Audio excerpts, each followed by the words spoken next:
परिचय। यह कहानी एक दूर दराज के छोटे से गांव के उस राजा की है जिसकी जिंदगी ने एक ऐसी मोड़ ली जिसने उसे सदी का महानायक बना दिया। एक ऐसा नायक जिसने न केवल अपने राज्य को खड़ा किया बल्कि एक ऐसी अमूल्य धरोहर छोड़ी जो सदियों तक उसकी महानता की कहानी सुनाएगी। इस कहानी में जीवन के संघर्ष, असंभव परिस्थितियों में उम्मीद की किरण और एक व्यक्ति की अद्भुत वीरता की मिसाल दी गई है। ये कहानी आपको अंत तक बांधे रखेगी और अंत में आपके दिल को छूने वाली सीख छोड़ जाएगी। एक समय की बात है, पर्वतों के बीच बसे एक छोटे से राज्य में राजा वीरेंद्र राज करते थे। वीरेंद्र के पूर्वजों ने अपने राज्य की सुरक्षा और समृद्धि के लिए जान लड़ाई थी, लेकिन समय बदल गया था। अब राज्य में अमन चैन था, पर राजा वीरेंद्र को कभी शांति महसूस नहीं होती थी। उनका मन हमेशा किसी अज्ञात डर से भरा रहता था। राज्य में धन धान्य की कोई कमी नहीं थी, प्रजा खुशहाल थी, लेकिन राजा का दिल कुछ और चाहता था। एक दिन राजा ने अपने मंत्री से कहा, मुझे ऐसा लगता है कि हमारे राज्य में कोई बड़ा संकट आने वाला है। मुझे यह भी नहीं पता कि यह संकट कहाँ से आएगा और कैसा होगा, लेकिन मेरी आत्मा इसे महसूस कर रही है। हमें इसके लिए तैयार रहना होगा। मंत्री और दरबार के लोग राजा की बातों को महज उनका वहम समझकर टाल देते थे, लेकिन राजा की छठी इंद्रिय कुछ और ही कह रही थी। कुछ ही महीनों बाद राजा की भविष्यवाणी सच साबित हुई। पड़ोसी राज्य का क्रूर शासक भैरवनाथ अपने विशाल सेना के साथ वीरेंद्र के राज्य पर आक्रमण करने के लिए तैयार हो गया। भैरवनाथ का उद्देश्य सिर्फ राज्य को जीतना नहीं था, बल्कि उसने सुना था कि इस राज्य में एक ऐसा खजाना है जो उसे अजेय बना देगा। यह खजाना सदियों से वीरेंद्र के पूर्वजों द्वारा छिपाया गया था और उसकी सच्चाई सिर्फ राजा को ही पता थी। भैरवनाथ ने वीरेंद्र को संदेश भेजा, अगर तुम अपना राज्य और वह खजाना मुझे सौंप दो तो मैं तुम्हें और तुम्हारी प्रजा को जिंदा छोड़ दूंगा। लेकिन वीरेंद्र ने जवाब दिया, मुझे मौत मंजूर है, लेकिन अपने राज्य और खजाने को दुश्मन के हाथों सौंपना नहीं। वीरेंद्र ने अपनी सेना को युद्ध के लिए तैयार किया, लेकिन वीरेंद्र जानता था कि भैरवनाथ की सेना बहुत बड़ी और शक्तिशाली थी। उसने अपने मंत्रियों और सैनिकों को यह संदेश दिया कि यह युद्ध सिर्फ हथियारों से नहीं जीता जा सकता, बल्कि हमें अपने विवेक और धैर्य से भी काम लेना होगा। वीरेंद्र ने अपने जासूसों को भैरवनाथ की सेना की गतिविधियों पर नजर रखने के लिए भेजा। उन्होंने खबर दी कि भैरवनाथ की सेना एक पहाड़ी दर्रे से होकर आएगी जो बहुत संकरा था। वीरेंद्र ने तुरंत एक योजना बनाई। उसने अपनी सेना को उस दर्रे के आसपास की चट्टानों पर तैनात कर दिया। जैसे ही भैरवनाथ की सेना दर्रे में दाखिल हुई, वीरेंद्र के सैनिकों ने चट्टानों को ढाना शुरू कर दिया। भारी चट्टानें सेना पर गिरने लगीं और भैरवनाथ की सेना का एक बड़ा हिस्सा वहीं दबकर मर गया। इससे बचने वाले सैनिकों को वीरेंद्र की सेना ने घेर लिया और बुरी तरह हरा दिया। भैरवनाथ इस हार से बौखला गया और खुद वीरेंद्र से लड़ने के लिए तैयार हो गया। युद्ध के मैदान में वीरेंद्र और भैरवनाथ आमने सामने थे। भैरवनाथ ने वीरेंद्र को कहा, तुम भले ही मेरी सेना को हरा चुके हो, लेकिन मुझे नहीं हरा सकते। मेरे पास ताकत है और तुम्हारे पास सिर्फ चालाकी। वीरेंद्र ने जवाब दिया, ताकत से नहीं, बुद्धि से युद्ध जीते जाते हैं, और बुद्धि के साथ दिल में सच्चाई और न्याय का भाव हो तो कोई भी शक्ति उसे हरा नहीं सकती। दोनों में जबरदस्त युद्ध हुआ। वीरेंद्र ने अपनी तलवार की कुशलता से भैरवनाथ को परास्त कर दिया और उसे मार डाला। इस विजय के बाद वीरेंद्र ने राज्य में शांति स्थापित की और अपने खजाने को प्रजा की भलाई के लिए समर्पित कर दिया।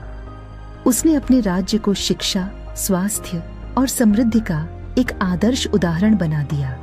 निष्कर्ष, यह कहानी हमें यह सिखाती है कि चाहे परिस्थिति कितनी भी कठिन क्यों न हो, अगर हमारे पास सच्चाई, धैर्य और विवेक है तो हम किसी भी संकट का सामना कर सकते हैं।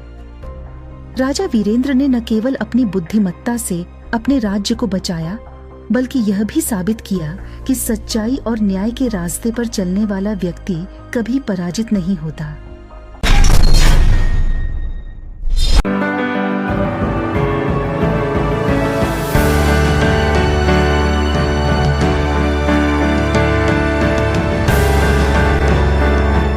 राहुल और सिया की मुलाकात पहली बार कॉलेज के फर्स्ट डे पर हुई थी। दोनों ने एक दूसरे को देखा और ऐसा लगा मानो उनकी जिंदगी में कुछ खास होने वाला है। सिया बहुत ही सरल और सुलझी हुई लड़की थी जो हमेशा अपने परिवार और दोस्तों की मदद के लिए तैयार रहती थी। वहीं राहुल एक होशियार और शांत स्वभाव का लड़का था जो पढ़ाई में अव्वल रहता था। दोनों की मुलाकात धीरे धीरे दोस्ती में बदल गई। कॉलेज के दिनों में राहुल और सिया के बीच दोस्ती की ये डोर और मजबूत होती चली गई। हर दिन क्लास के बाद वे दोनों एक दूसरे के साथ समय बिताते, बातें करते और भविष्य के सपने बुनते।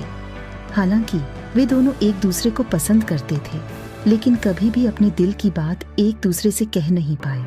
समय बीतता गया और कॉलेज के अंतिम वर्ष की परीक्षाएं नजदीक आ गईं। सिया और राहुल दोनों ही अपनी पढ़ाई पर ध्यान केंद्रित कर रहे थे, लेकिन उनके मन के किसी कोने में हमेशा एक अनकहा प्यार छिपा था। परीक्षाओं के बाद राहुल ने सोचा कि अब वो सिया से अपने दिल की बात कह देगा। एक दिन राहुल ने सिया को एक पार्क में मिलने के लिए बुलाया। दोनों पार्क के एक कोने में बैठकर बातें कर रहे थे। तभी राहुल ने हिम्मत जुटाकर सिया से अपने दिल की बात कह दी। सिया, मैं तुमसे बहुत प्यार करता हूँ। क्या तुम मेरी जिंदगी का हिस्सा बनोगी? सिया के चेहरे पर एक मुस्कान आई, लेकिन उसने कुछ देर तक चुप्पी साधी रखी। फिर सिया ने राहुल की तरफ देखा और कहा, राहुल, मैं भी तुम्हें बहुत पसंद करती हूँ, लेकिन मेरे परिवार की कुछ जिम्मेदारियां हैं। मेरे माता पिता की उम्मीदें हैं मुझसे और मैं नहीं चाहती कि मैं उनकी भावनाओं को ठेस पहुंचाऊं। राहुल को सिया की बात समझ में आई, लेकिन उसका दिल टूट गया। उसने सिया की भावनाओं का सम्मान करते हुए कहा, मैं तुम्हारी भावनाओं की कद्र करता हूँ सिया, लेकिन मैं हमेशा तुम्हारे साथ रहूंगा, चाहे हम साथ हों या ना हो। सिया ने राहुल का हाथ थामते हुए कहा, शायद वक्त हमें फिर से मिलाएगा, लेकिन इस वक्त हमें अपने रास्ते अलग करने होंगे। दोनों की आंखों में आंसू थे, लेकिन वे समझ चुके थे कि उनका प्यार इस समय के लिए नहीं था। कॉलेज की पढ़ाई खत्म होने के बाद सिया अपने परिवार के पास लौट गई और राहुल ने अपने करियर पर ध्यान केंद्रित करना शुरू कर दिया। सालों बीत गए। राहुल और सिया ने एक दूसरे से कोई संपर्क नहीं किया, लेकिन उनकी यादें हमेशा उनके दिल में जीवित थीं। एक दिन लगभग 5 साल बाद राहुल एक मल्टीनेशनल कंपनी में काम कर रहा था। एक बड़े कॉन्फ्रेंस के दौरान उसकी मुलाकात सिया से फिर से हुई। सिया भी अब एक बड़ी कंपनी में काम कर रही थी और काफी सफल हो चुकी थी। दोनों ने एक दूसरे को देखा और पुरानी यादें ताजा हो गईं। उस कॉन्फ्रेंस के बाद राहुल और सिया ने एक कैफे में मिलने का फैसला किया। उन्होंने अपनी अपनी जिंदगियों की बातें साझा की और सिया ने राहुल को बताया कि उसने अपने माता पिता की उम्मीदों को पूरा करने के बाद अब खुद के लिए जीना शुरू किया है। राहुल ने सिया की बातों को सुनकर कहा, सिया, मैं अब भी तुमसे उतना ही प्यार करता हूँ जितना उस दिन किया था, लेकिन अब मुझे तुमसे कुछ कहने की जरूरत नहीं है, क्योंकि अब मैं समझ चुका हूँ कि प्यार केवल साथ होने का नाम नहीं है। प्यार का असली मतलब एक दूसरे की खुशी में खुश होना है। सिया की आंखों में आंसू आ गए और उसने राहुल से कहा, शायद हम उस वक्त साथ नहीं हो सके, लेकिन अब अगर हम चाहें तो अपनी नई जिंदगी की शुरुआत कर सकते हैं। राहुल और सिया ने फिर से एक दूसरे के साथ जीवन जीने का फैसला किया। उन्होंने ये समझ लिया था कि प्यार केवल इंतजार और बलिदान का नाम नहीं होता, बल्कि एक दूसरे की भावनाओं का सम्मान करने का नाम होता है। दोनों ने एक साथ जिंदगी की नई शुरुआत की, लेकिन इस बार बिना किसी शर्त के। इस कहानी का संदेश यही है कि प्यार हमेशा साथ होने का नाम नहीं होता। कभी कभी हमें अपने प्यार को छोड़ना पड़ता है ताकि हम और हमारे प्रियजन अपनी जिम्मेदारियों को पूरा कर सकें। प्यार का असली मतलब केवल साथ होना नहीं, बल्कि एक दूसरे की खुशियों का सम्मान करना और उनके फैसलों को स्वीकार करना है।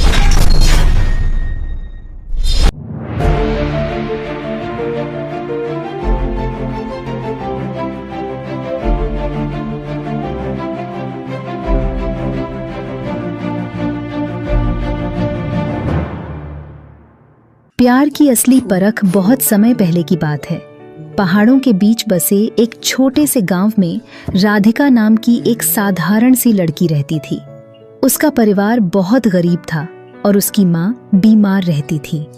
राधिका के पिता एक छोटे किसान थे जिनकी सारी जिंदगी कर्ज और संघर्ष में ही बीत गई। उनका सपना था कि उनकी बेटी अच्छे से पढ़े और बड़े शहर जाकर कुछ बन जाए, लेकिन गरीबी की जंजीरों ने उन्हें बांध रखा था।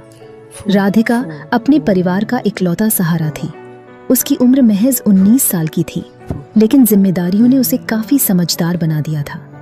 दिन हो या रात, राधिका को खेतों में काम करना पड़ता था, घर के कामकाज भी संभालने पड़ते थे और साथ ही अपनी माँ की देखभाल भी करनी पड़ती थी। उसके सपने बहुत बड़े थे, परिस्थितियां हमेशा उसे पीछे खींचती थीं। गांव के पास ही एक बड़े और संपन्न परिवार का युवक आदित्य अपने माता पिता के साथ रहता था। आदित्य के पिता गांव के सबसे बड़े जमींदार थे और उनकी कई शहरों में भी जमीनें थीं।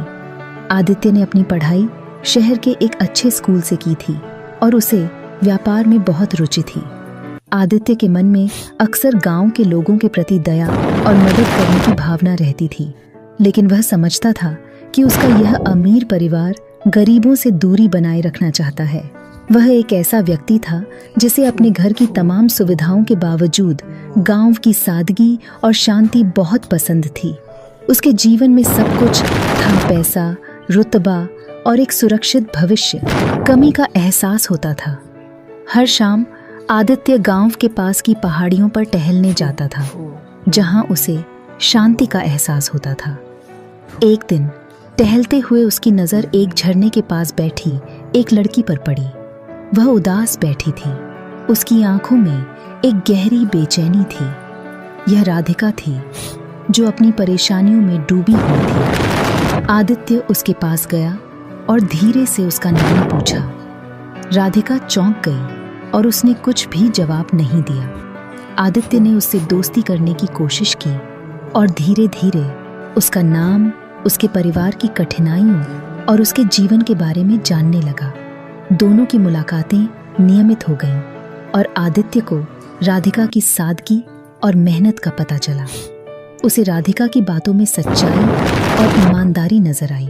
कुछ समय बाद उसे एहसास हुआ कि वह राधिका से सच्चा प्यार करने लगा है।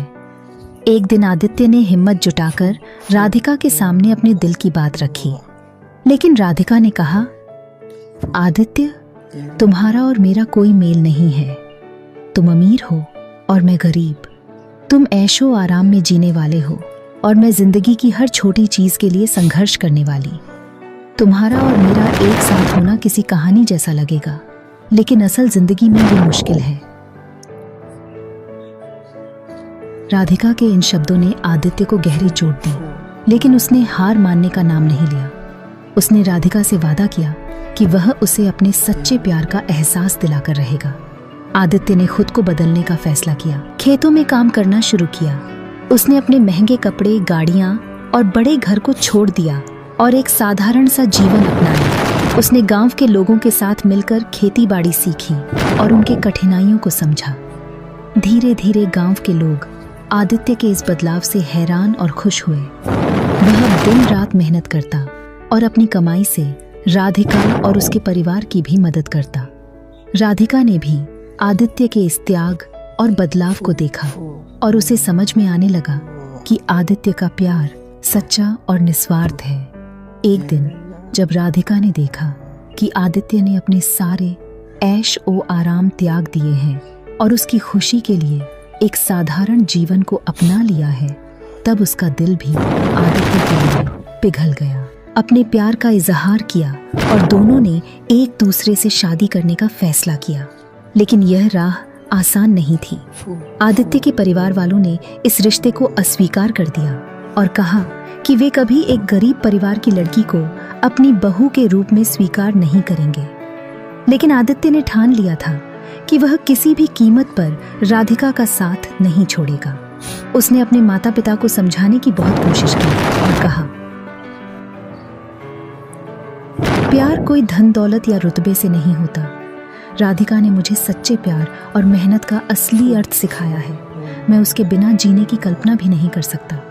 आखिरकार आदित्य के परिवार ने उसकी खुशी के आगे झुकते हुए इस रिश्ते को स्वीकार कर लिया।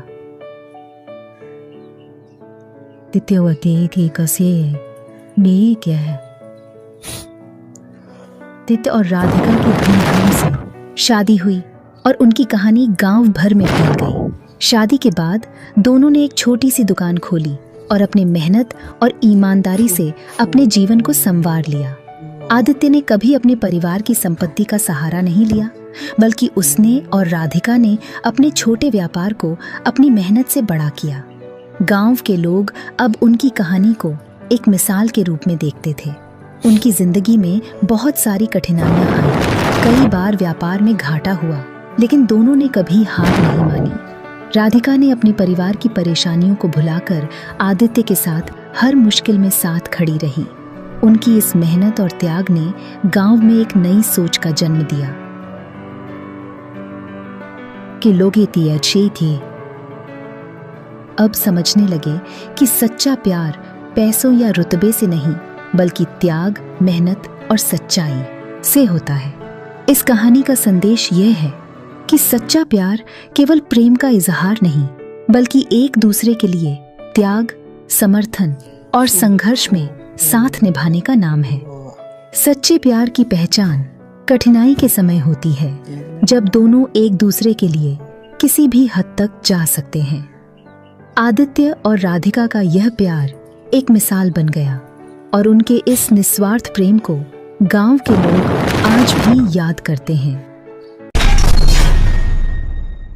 कहानी का शीर्षक राजा और छिपा हुआ खजाना। दोस्तों, आज मैं आपको एक पुरानी और रोमांचक कहानी सुनाने जा रहा हूँ, जो एक राजा और एक छिपाए गए खजाने के बारे में है। यह कहानी एक ऐसे राजा की है जो अपने राज्य की भलाई के लिए अपनी जान को जोखिम में डालने के लिए तैयार था। ये सिर्फ एक खजाने की तलाश नहीं थी, बल्कि एक ऐसी परीक्षा थी जिसमें राजा को अपनी असली ताकत और निस्वार्थता को पहचानना था। तो चलिए इस कहानी को शुरू करते हैं और देखते हैं कैसे यह राजा एक मिसाल बन गया, न सिर्फ अपने राज्य के लिए बल्कि सभी के लिए। कहानी बहुत पहले की बात है। एक शक्तिशाली राज्य था जिसमें राजा वीर सिंह का शासन था। राजा बहुत ही सक्षम, न्यायप्रिय और प्रजा प्रेमी था। उसका राज्य हर तरह से समृद्ध था, लेकिन एक पुरानी कहानी थी जो राज्य में हर किसी के बीच चर्चित थी। यह कहानी थी एक खजाने की, जिसे उनके पूर्वजों ने अपने राज्य के बुरे समय के लिए छिपा दिया था। कहते हैं कि जो कोई भी उस खजाने को पा ले, उसका राज्य कभी भी दुर्भाग्य का सामना नहीं करेगा। लेकिन उस खजाने को पाना आसान नहीं था। अनेकों राजकुमार और सैनिक उस खजाने की तलाश में गए, मगर कोई भी वापस नहीं आया। एक दिन राजा वीर सिंह अपने दरबार में बैठा था, जब एक पुराने योगी ने उसका दर्शन दिया।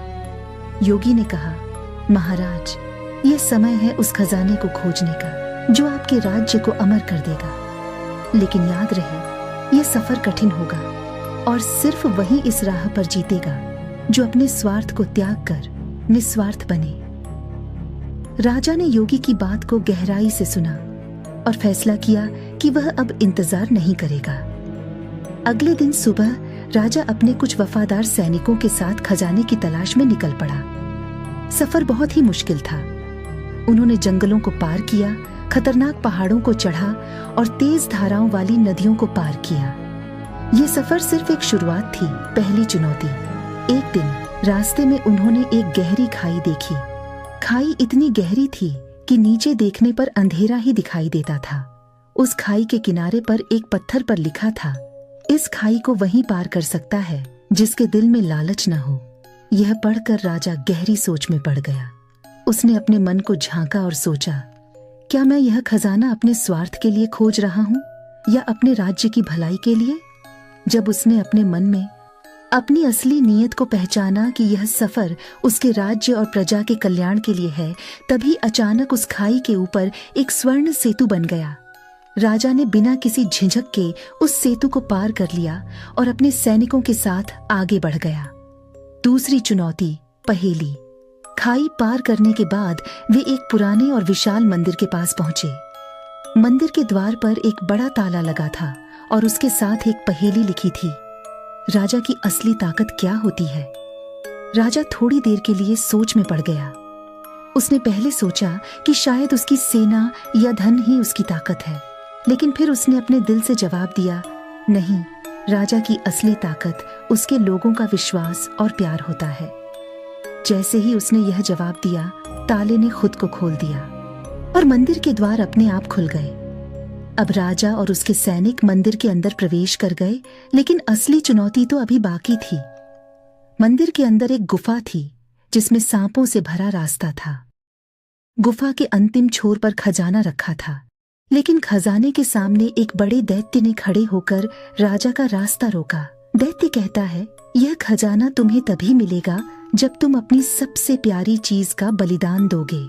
राजा चिंतित हो गया और सोचने लगा, मेरी सबसे प्यारी चीज क्या है? उसने अपने मन में खोजा कि उसके लिए सबसे प्यारी चीज उसका सिंहासन और राज्य की शक्ति थी। लेकिन दैत्य के सामने आकर उसने कहा, मैं अपनी प्रजा की भलाई के लिए अपनी ताकत का बलिदान देने को तैयार हूँ। राजा के इस जवाब ने दैत्य को चकित कर दिया।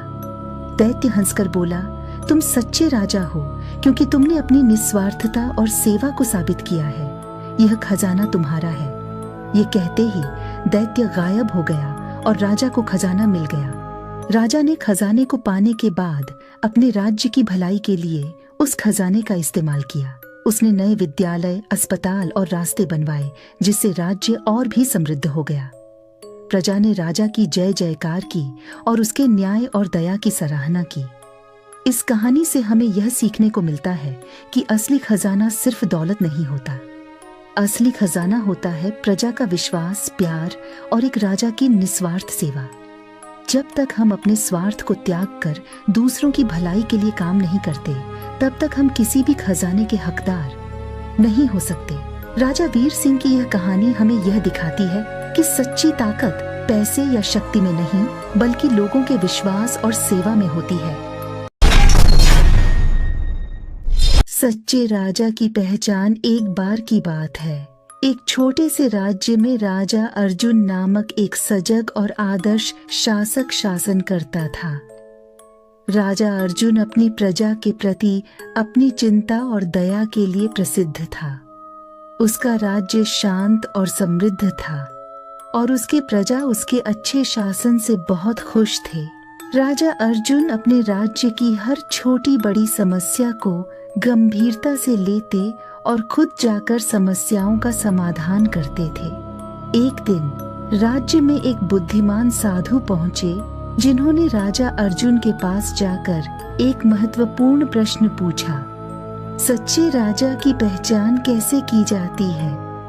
राजा अर्जुन ने सोचा कि यह एक साधारण सवाल नहीं है, बल्कि यह उसके राज्य की भलाई और उसकी शासन व्यवस्था की गहराई को समझने का एक तरीका हो सकता है।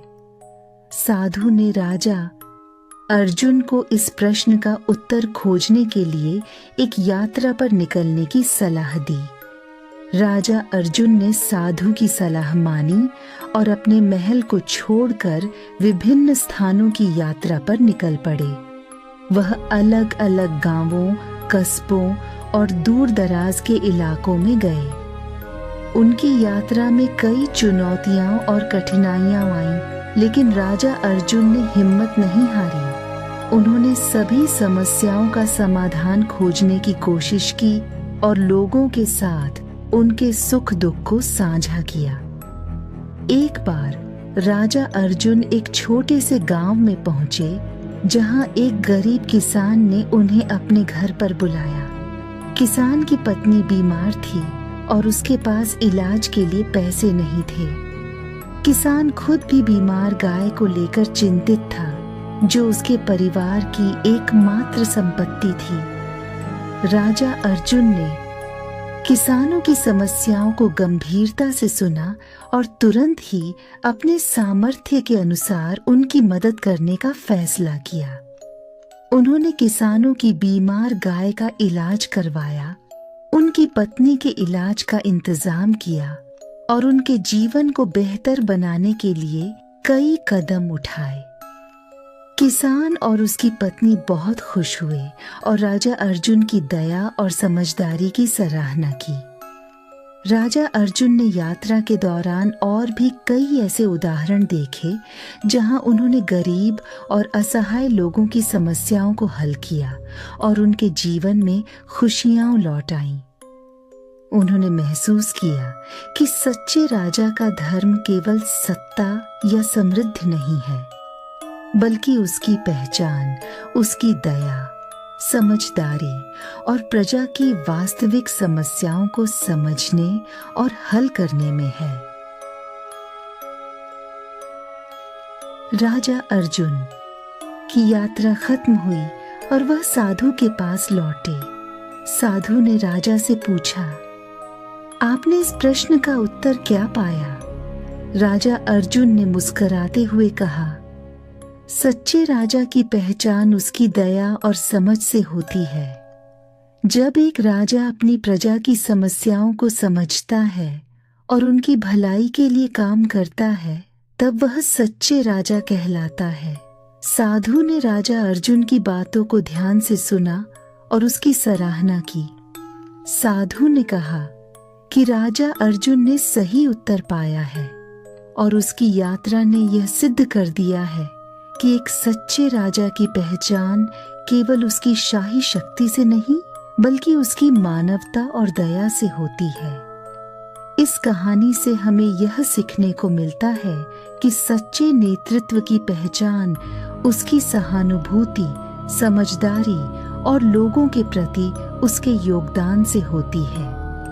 केवल बाहरी भव्यता और शक्ति ही महत्वपूर्ण नहीं है, बल्कि उसके दिल की विशालता और लोगों के प्रति उसकी जिम्मेदारी भी उतनी ही महत्वपूर्ण है। इस तरह हमें अपने कार्यों और निर्णयों में हमेशा दूसरों के प्रति दया और समझ दिखानी चाहिए, ताकि हम समाज के लिए सच में उपयोगी और नेक बन सकें। राजा का दिल पिघल गया, लेकिन उसने तुरंत फैसला करने से पहले सारी बात को ठीक से समझने का निश्चय किया। चिंता मत करो, राजा ने कहा, हम इस मामले को गहराई से समझेंगे और फैसला करेंगे। जब तक सच्चाई सामने नहीं आती, तब तक हम किसी को नुकसान नहीं होने देंगे। राजा ने अपने वजीर को आदेश दिया कि जमींदार को तुरंत दरबार में बुलाया जाए। जमींदार एक बदनाम आदमी था जो अपनी दौलत और ताकत के बल पर लोगों पर हुकूमत करता था। जब जमींदार दरबार में आया तो वह अपने अहंकार में डूबा हुआ था। उसने सोचा कि अपनी दौलत और रिश्वत के बल पर वह राजा को भी अपने बस में कर लेगा। उसने राजा के सामने कहा, महाराज, यह जमीन मेरी है और यह किसान झूठ बोल रहा है। यह कभी उसके पास थी ही नहीं। राजा को जमींदार के बोलने का अंदाज बिल्कुल पसंद नहीं आया, लेकिन उसने अपने भावों को छिपाकर समझदारी से काम लिया। राजा ने फैसला किया कि सच्चाई जानने के लिए वह खुद उस जगह पर जाकर मुआयना करेगा। अगले दिन राजा अपने वजीरों के साथ उस जमीन पर गया जहां यह विवाद हो रहा था। उसने देखा कि वहां कुछ पुराने निशान मौजूद थे जो यह साबित कर रहे थे कि असल में वह जमीन किसान की थी, लेकिन जमींदार ने चालाकी और जबरदस्ती से उस जमीन को अपने नाम करवा लिया था। राजा ने पूरी तहकीकात की, पुराने दस्तावेज देखे, गवाह सुने और हर एक पहलू का गहराई से अध्ययन किया। जमींदार ने अपनी चालाकियों के बावजूद राजा को धोखा देना असंभव समझा। जब राजा को पूरी सच्चाई का पता चल गया तो उसने दरबार में वापस आकर फैसला सुनाया। ये जमीन असल में इस किसान की है और जमींदार ने चालाकी से इसे अपने कब्जे में किया। जमीन तुरंत किसान को वापस की जाए और जमींदार को उसकी धोखाधड़ी के लिए दंडित किया जाए। दरबार में सभी लोग राजा के न्यायप्रिय फैसले से प्रभावित हो गए, लेकिन राजा के फैसले में सिर्फ न्याय ही नहीं था। उसने जमींदार को कड़ी सजा देने के बजाय एक मौका दिया कि वह अपनी गलती को सुधार सके।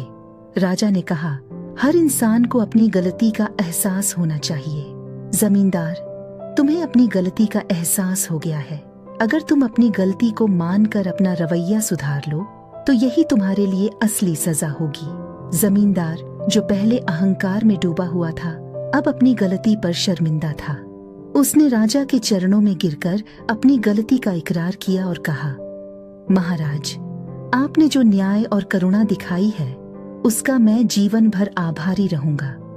आपने मुझे अपनी जिंदगी को फिर से सुधारने का मौका दिया है और मैं वादा करता हूँ कि आज के बाद कभी किसी के साथ धोखा नहीं करूंगा। राजा ने अपनी करुणा और न्याय के फैसले से न केवल किसान को उसका हक दिलाया, बल्कि जमींदार के दिल में भी इंसानियत और करुणा का बीज बोया। उसके फैसले के बाद जमींदार ने अपनी जिंदगी को सुधार लिया और अपनी दौलत और ताकत का इस्तेमाल लोगों की मदद के लिए करने लगा। राजा का नाम दूर दूर तक फैल गया और लोग कहते, यह राजा वास्तव में न्याय का मिसाल है, जो न केवल सजा देता है बल्कि इंसान के अंदर की अच्छाई को भी जगाता है। नैतिक शिक्षा। निष्कर्ष। यह कहानी हमें यह सिखाती है कि असली न्याय सिर्फ कानूनी फैसले नहीं होते, बल्कि इंसानियत और करुणा का इजहार भी होते हैं। न्याय का मतलब केवल दोषी को सजा देना नहीं है, बल्कि यह भी देखना होता है कि उसे सुधारने का मौका कैसे दिया जा सकता है। हर इंसान में अच्छाई होती है, बस उस अच्छाई को जगाने के लिए न्याय और करुणा का हाथ चाहिए। राजा ने यह दिखाया कि इंसान के अंदर के भावनाओं को समझना और उसे एक बेहतर इंसान बनने का मौका देना असली न्याय है।